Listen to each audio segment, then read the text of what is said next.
আমি খেতিয়ক হয় আৰু আজি আমি সৰুৰ পৰা দেউতাহঁতৰ লগতে খেতিত ডাঙৰ হৈছোঁ আৰু এতিয়া আমি প্ৰায় আজি 5 বছৰমানৰ পৰা ৰঙালাও খেতিটো কৰিছোঁ। বাকী এনে সৰিয়হ, কবি, বিলাহী তেনেধৰণে কৰিছিলোঁ। এইবাৰ 220 বিঘামান হ'ব।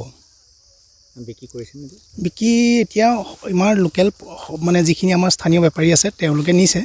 বাকী বাহিৰলৈ যিখিনি আমি ছাপ্লাই দিওঁ সেইখিনি বৰ্তমানলৈকে অহা নাই আৰু পুৰতো হোৱাগৈ নাই বাৰু। এই আৰু 1 সপ্তাহ 10 দিনতে হ'বগৈ আৰু পুৰতৰ। বাহিৰৰ আমাৰ কলিকতাৰ পৰা আহে। যোৱাবাৰো কৰিছিলোঁ, যোৱাবাৰ সেই কলিকতালৈ আমি পঠিয়াইছিলোঁ। এইবাৰো এই কলিকতালৈকে পঠিয়াম বুলি ভাবি আছোঁ মানে। এতিয়ালৈকে 1.5 লাখমান টকাৰ আমি বিক্ৰী কৰিছোঁ এতিয়ালৈকে। এইবাৰ যোৱাবাৰতকৈ ভাল বুলিয়ে ভাবিছোঁ, প্ৰডাকশ্যনটো বাৰু ভালেই হৈছে।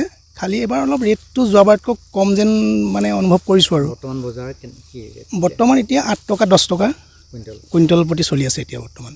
800-900 টকা কুইণ্টেল। 800-900 টকা কুইণ্টেল চলি আছে, হয়। হয়। এইবাৰ যিটো আমি প্ৰজাতি কৰিছোঁ, এইবাৰ 37 বুলি এটা প্ৰজাতি আহিছে। ইয়াৰ ছাইজটো খুব ডাঙৰ হয় আৰু প্ৰডাকশ্যনটো ইয়াৰ ভাল হয়। কিমান কেজিলৈকে হয় এটা?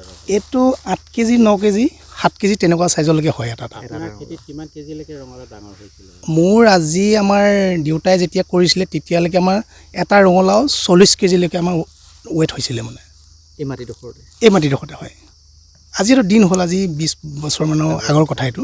দেউতাহঁতে যেতিয়া কৰিছে তেতিয়া হৈছিলে।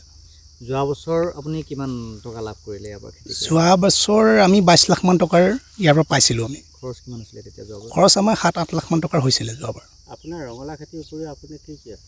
ইয়াত ৰঙালাও কৰিছোঁ, বিলাহী কৰিছোঁ, কবি, ফুলকবি, বন্ধাকবি আৰু সৰিয়হ তেনেকৈ আমি কৰিছোঁ। বিলাহী খেতিটো যথেষ্ট ভাল হৈছে যোৱাবাৰ। হয়। এইবাৰ মানে এতিয়ালৈকে বাৰু ওলোৱা নাই, ওলাবগৈ আৰু মোটামুটি মানে বিলাহী লাগিছে, হয়। আপোনালোকৰ চেনেলৰ মাধ্যমেদি মই এইটোৱে আহ্বান জনাম উঠি অহা নৱপ্ৰজন্মক, চাকৰিমুখী নহৈ আমাৰ খেতিৰ যোগেদি যাতে আমি কৃষি বিপ্লৱ কৰিব পাৰোঁ, তাৰ কাৰণে আমি সকলোকে আমি নতুন প্ৰজন্মক আমি আগবাঢ়ি আহিবলৈ স্বাৱলম্বী হ'বৰ কাৰণে আমি আহ্বান জনাইছোঁ। আৰু খেতিয়ে আমাৰ গোটেই খেতিয়ে ওপৰতে আমি নিৰ্ভৰ কৰি আমি চলি থাকোঁ আৰু খেতি কৰিলেহে আমি অকল চাকৰি বুলি কৈ থাকিলে নহ'ব।